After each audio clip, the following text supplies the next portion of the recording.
ሰላም ሰላም ውድ የሰኒ ዘሚካኤል ዩቲዩብ ቤተሰቦች እንዴት አላችሁ? እግዚአብሔር ይመስገን እኔ ሰላም ነኝ። ለዛሬ ወደ አዘጋጀሁላችሁ ፕሮግራም እንሄዳለን።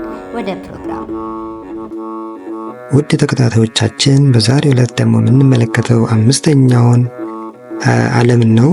አምስተኛው የመጠቀ የከበረ አርያም ሰማይ ይባላል።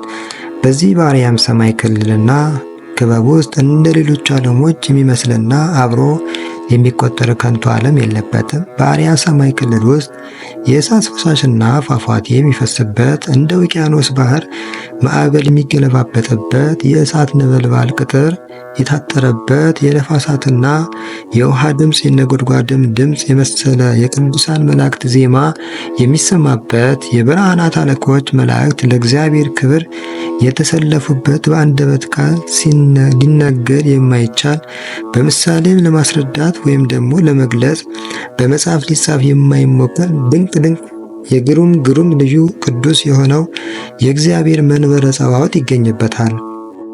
መንበረ ጸባዖት ማለት የአሸናፊው የጌታችን የኢየሱስ ክርስቶስ መቀመጫ ማለት ነው። የእግዚአብሔር ክብር መግለጫ፣ የዘላለም መንግሥት ለሰው ልጆች በፍጻሜያቸው ቀን ይታይ ዘንድ በአርያም ሰማይ ለክብር ምስጋና ይመጣልና ይገለጻል። መንግሥተ ሰማያት የተባለው ይህ የዘላለም ሕይወት ነው። የብርሃን ሕይወት ወንዞች እንደ ማር ወለላና ወተት የመሰለ የጽድቅ ውሃ ይፈስበታል። መንግሥተ ሰማይ የተባለው የእግዚአብሔር መንግሥት ለተመረጡት ነቢያትና ሐዋርያት ለሊቃውንት ቅዱሳንና ለልዑላን ክርስቲያኖች የሚሰጠውን ለዘላለም የሚወርሱት ከሰማያት መካከል ተመርጦ በከበረው በአርያም ሰማይ ባለው በመንበረ ጸባዖት ፊት ነውና የዘላለም ጽድቅ ውሃን ጠጥተው ይኖራሉ። በዚህ በቅዱስ መንበረ ጸባዖት ወይም ደግሞ መንበረ መንግሥት ላይ የእግዚአብሔር የቃሉ ክብር መጽሐፍ ይገለጽበታል። ግዙፋን የሆኑና ሥጋን የለበሱና የረቀቁ ረቂቃን የሆኑ ሁሉም ያዩታል። በፊቱም እየሰገዱ ከአንተ ከፈጣሪያችን በቀር ሌላ ቸር አባት ጌታ የለንም፣ ለአንተ በአንተ አፍ እስትንፋስ ሁላችን ፈጥረህናልና ስምን በክብር እንጠራለን እናመሰግነ ዘንድ ፈቃድ ይሆንልን ይሉታል።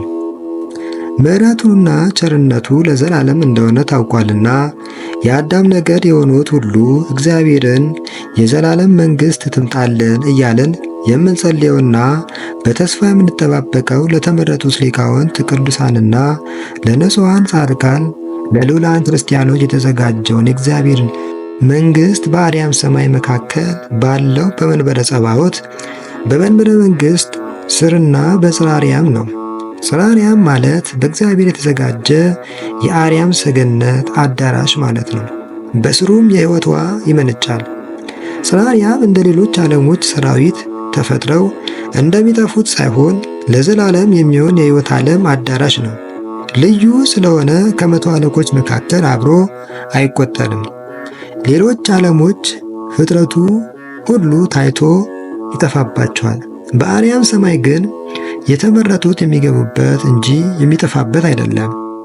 የአዳም ነገድና ዘሮች የሆኑ ሁሉ ፍጻሜ የሌለው ሕይወታችን በዚህ መንፈሳዊ ቅዱስ የሕይወት ዓለም ነው። የእግዚአብሔርን መንግሥት የምንወርሰው ሰማያዊ ርስታችን ብለን በተስፋ የምንጠባበቀው ቃሉን ሰምተን ትእዛዛቶቹን የፈጸምን ሊቃውንት ቅዱሳንና ልዑላን ክርስቲያኖች የእግዚአብሔር ልጆች ሰራዊት ብቻ ነን እንጂ ትእዛዛቱን ያልፈጸሙ ሁሉ አይገቡበትም። ከእግዚአብሔር ጸጋ በተሰጠን የማይፈርሰው በመንፈሳዊ አካላችን እንጂ በሚፈርሰው በግዙፋዊ ሥጋ አካል አይደለም። ነገር ግን ከዚህ ዓለም ደስታና ጥቅም ያልተካፈሉ ብፁዓን ንጹሐን የሆኑ ብቻ በሥጋዊና በመንፈሳዊ አካል እንደ ሄኖክ፣ እንደ ኤልያስ፣ እንደነ ዮሐንስ የክርስቶስ ምሳሌ ሆነው ይወርሳሉ። የዚህን ዓለም ኃጢአት የሥጋንና የደምን ፈቃድ ሲፈጽሙና ሲካፈሉ የኖሩ በሚፈርሰው የሥጋ አካል አይወርሱም፣ በማይፈርሰው በመንፈሳዊ አካል እንጂ። ውድ ተከታታዮቻችን አምስተኛው ዓለም የተመለከትነውን ይመስላል። በቀጣይ በስድስተኛው በኤረር ወይም ደግሞ ኤሮር ያ ሰማይ ስላለው እንመለከታለን። እስከዛው ድረስ ይቆየን።